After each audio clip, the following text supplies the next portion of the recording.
This is Hidden Killers with Tony Bruschi. Here now, Tony Bruschi. 13 formal complaints, security escorts for women who feared being followed to their cars, a professor who looked at Bryan Kohberger and told colleagues, "Mark my words, if we give this guy a PhD, we'll hear about him harassing, stalking, and SAing students down the road." That professor didn't have a crystal ball. They had eyes. And apparently so did everyone else at Washington State University who encountered Bryan Kohberger during his single semester on campus. A tally board tracking his discriminatory comments. Staff emailing each other 911 when they needed help during interactions with him. Women filling classrooms in tears, fleeing classrooms in tears. And what did the institution do with all of that information? Well, according to a new lawsuit filed by the families of Kaylee Goncalves, Madison Mogen, Xana Kernodle, and Ethan Chapin, nothing, at least nothing commensurate with what they knew. That's the allegation. The lawsuit claims WSU exercised deliberate indifference in the face of escalating warning signs, allowing Kohberger to retain his position, his salary, his housing, and his access to students, while his behavior reportedly grew more threatening by the week. 7 miles away, 4 college students would be murdered in their beds. Today, we're joined by former FBI Special Agent Robin Dreeke and Chief of the Counterintelligence Behavioral Analysis Program. Robin, when you look at the behaviors described in the lawsuit, the stalking, the spatial trapping, the blocking of exits, following women to their cars, the rage outbursts in classrooms, there's a lot. I mean, does this read to you as a profile that fits a known threat pattern, or are we connecting dots after the fact, kind of Monday morning quarterbacking it? No, absolutely. He fit the threat pattern. And what's shocking is, and we've covered cases like this before where red flags are seen and no one does anything because there's nothing in place to do anything with it with. But in this case, there was. It doesn't take much of a Google search to really see that other universities, including Washington State University, had a program in place for reporting such incidences, and things have been mitigated, and it's very well documented and known in other universities that mitigated things that pop up because of red flags, and they didn't hear. And so it's not surprising there's a lawsuit against the university, but it's really more shocking and troubling is this might have been preventable. Nothing happened on campus, I guess, so to speak. No crimes necessarily took place on campus here of WSU where the lawsuit is being filed. We're talking about an event that took place at a different university, several miles away. And the lawsuit is basically saying, had you been able to call out this guy or stop him, maybe he wouldn't have gone and committed this crime. I mean, it's a legal-ish type question. I know neither of us are attorneys, but it to me, I don't know. I don't know if, I get what they're saying, but there's a lot of things like, well, if this would have been done, maybe this wouldn't have happened. I mean, how many degrees of separation are we going to talk about here? And who's to say, if he didn't get fired, that he still wouldn't have done what he did? What does firing him from his job have to do with what he did at a different location? He could have just as easily still carried out what he did. Yeah, and I'm with you on that. We've talked about it before. Who knows whether it would have prevented the murder of those 4 beautiful lives, specifically them, but it's hard not to think of him doing this somewhere, even if he was fired, just because everyone was observing his downward spiral life arc of all these behaviors. I mean, it was in hindsight, now that all this disclosure is coming about, it's even more important and more obvious than we thought. And that's what makes it even more shocking, more troubling that WSU didn't do more to mitigate it, because other universities have successfully done, especially after the Virginia Tech shooting years ago. How odd is it for someone to be, especially, someone who's on the payroll here. How unusual is it for people around someone like this to articulate the concern in such a way that they did, literally saying about his predatory behavior that he would go on to SA students if they gave him a PhD, or that they would hear about that down the road if they gave him a PhD. I mean, that's quite specific and quite explicit and quite an accusation to make about someone who's not committed a crime. I mean, I albeit, we look at the story now and go, oh my gosh, at the time, the person who made this accusation didn't know any of that. None of that had occurred yet. But what does that say to you about their level of concern that they're saying something like that? So it's very concerning, because what's happening is he was so let's go back to the way I do behavior arcs, right? Mm-hmm.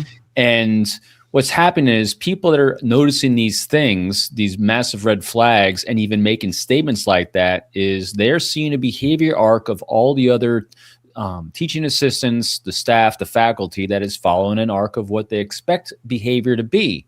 And what's happening is Kohberger was so far out and spiked up and escalating outside that norm. So here's the norm down here, and here's him escalating up here, and it's getting worse and worse and worse. It's so divergent from what the normal pattern is that people are then inspired to say statements and make statements like that in observations. And that's why programs are put in place to make these reports. And yet they didn't. It's almost like, it's not exactly like, but it's kind of like the Nick Reiner case. It's like everyone's observing these behaviors, but for some reason, people are afraid to make, bystanders are afraid to make a move. And I'm kind of shocked and surprised and saddened by the fact that they didn't make a move to report it, or they did report it, but the university didn't do anything about it, and that's what the lawsuit's about. I mean, that's what it feels like to me. It feels like everybody was afraid to make a move. I mean, that's just my conjecture, including the university. One of the more chilling details is that staff created an informal 911 email system to alert each other when they felt threatened by Kohberger. I mean, from a behavioral standpoint, what does it tell you when people in an environment develop their own warning protocols because the institution is not acting or not taking their complaints, their issues with him? I don't want to say not serious, but they're just not, they're being inactive on it. There's no action being taken. Yeah, so now we got to reverse it. To your point here is, so he's got all the red flags, massive red flags, more red flags than I think we've seen in any other cases that have led up to an incident like we've seen. And that means that the people around him were fearful to actually take those actions. People are reporting, people are noticing and making these statements, but for some reason there was a bottleneck of action. And when you think in terms of now reversing it, what's the motivation for all human beings at the primal level is fear. So there must have been fear to take an action report in there somewhere. So now we just have to analyze, and this is what it'll be curious in this lawsuit, where this fear originated from. Was fear of action of the administration because it was internal to the administration that was fearful of taking action? Was it a leadership thing internally to the university? Or it could also be, was Kohberger in some way enacting fear in people to take action against him? Maybe, because the only thing that pops in my mind, if he was tied to that fear in some way, it's not fear from him personally, but maybe he was throwing down things like Professor Ramsland. He knows her, and she could have reciprocity. In other words, was he using any of his supposed connections to make people fearful of reciprocity? So that's what we don't know, and I think that's what they're uncovering this. Where was the fear of taking action originating? It's a good question. Yeah, I mean, does it go? I mean, because it feels like there's fear in a lot of different places, but 13 people didn't feel fearful. They came and they made their formal complaints, filed in a single semester. When you have 13 formal complaints against you in a semester, and I don't know this from Adam, I don't know how many complaints the average professor gets. Maybe it's high, maybe it's, I don't know, but 13 seems to be a bit of a red flag. I mean, what do you expect to see in something like this? I mean, is this something, and it's easy to look back and say, well, shoulda, coulda, woulda, but is this certainly a system that might need to be analyzed a little bit, where when they decide to take action, maybe you should be investigating this maybe more than just every semester, maybe after a couple complaints, this gets a little more serious. I don't know. It feels like these things just kind of stacked up. And then, I mean, it was even after the murders when they finally fired him, but they didn't know that he had committed the murders yet. But it took that long. It took till the end of the year, the end of the semester, really, for them to finally say, yeah, you're done here. Yeah, and that's what they're going to find in this investigation. I'll be very curious about how they conduct the investigation for the lawsuit. I think the first thing I'd probably do is, you're going to interview everyone. You're going to see where that bottleneck is. You're going to get an understanding of the climate. And so here, I'm always presuming, and it's a good presumption, that everyone had the best intentions, but somewhere along the line internal to this university, intentions and actions separated and broke down, and that's what they're going to discover. I'd also been take a look at the success stories in the other universities. I mean, I got a few of them listed right here that have a very good program that actually isn't just a program, it's a program that has reported results from the actions they've taken. So I'd be doing a compare and contrast. It's like, all right, it looks like WSU, from what I understand, again, pure conjecture on the outside, had a program in place to remove people like this and take action when red flags are raised by students, especially when you have 13 of them. But for some reason, they didn't. I'm very, very curious. Was it a single individual? Was it a leadership issue? Was it like, where was the fear of taking action? Or was it is it a cultural dragging feet? I don't know. According to the lawsuit, a supervising instructor allegedly expressed concern that removing Kohberger could expose WSU to a lawsuit.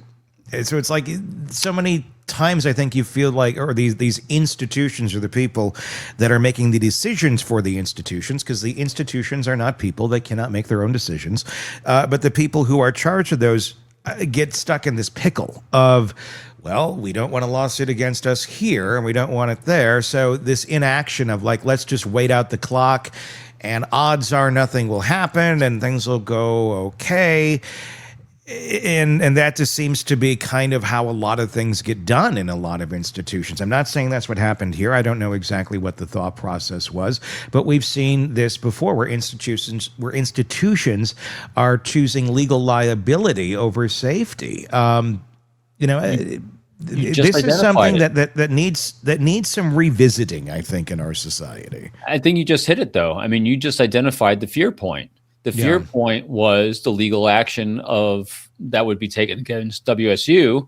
And I guarantee you, Kohberger strikes me as the kind of guy that would throw that kind of stuff around. I dare you to. I mean, he was just so brash, so brazen, so over the top about himself and in your face that I would be fearful of a lawsuit against him as well, just because of the same thing. So it's easy to see someone being crippled by fear of a lawsuit if they take an action. So this is where they actually have to revamp and talk to their attorneys, talk to their lawyers, so you have top coverage. Because this is why fear works against the best interests of people, is when top coverage doesn't come down. In other words, the president of the university should talk to legal counsel and then tell everyone underneath them saying, listen, we have your back. This is very, very important for our culture. It's very, very important for the safety, security, and prosperity of our students, of everyone involved. And you have top cover. Because that whole thing was, we have your back, and then give some examples of how they would have their back. And so this is where a little bit of training comes in, a little bit of doing scenarios and vignettes of like, here's a scenario. And they sit down with the staff, because I guarantee you the staff gets together at least once a year, at least once a semester, and they held their training, their conferences, what they're going to do. And they take 30 minutes to go through a few vignettes, a few examples of the type of situations that could pop up, that have popped up in other universities. And then the university president saying to the staff, all right, if this happens, we have your back. And have the attorney saying, we have your back. You're good to go. And that would have alleviated fear, I would think, anyway. Yeah, I mean, it's enabling your people to do what you have entrusted them to do, but I feel like so many places don't do that, and I love that. I mean, it's true. I mean, if people are empowered to do that, you're going to have good decisions made. At least I would think probably a higher percentage. But it seems that so many institutions default to the lesser percentage, the error.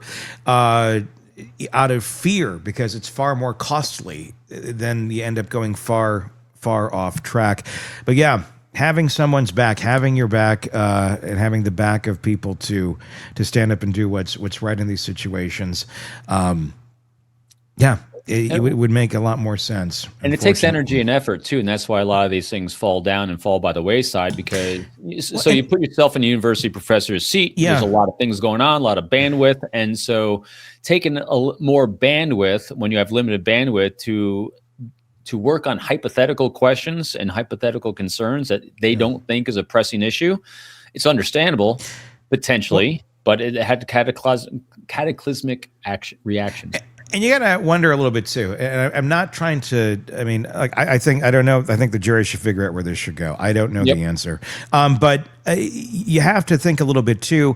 I wonder how many reps they had in this. The folks at WSU had in a situation like this. How frequent does this sort of thing happen? If it's not very often, you might have everybody sitting there going, "How long do we give this guy?" And really not knowing a protocol, or the protocol is simply on paper, which doesn't always easily translate into real world action, especially because Kohberger was kind of on the edge guy. He was kind of a shadowy guy where he wasn't necessarily committing a crime, but he was being weird and uncomfortable and inappropriate.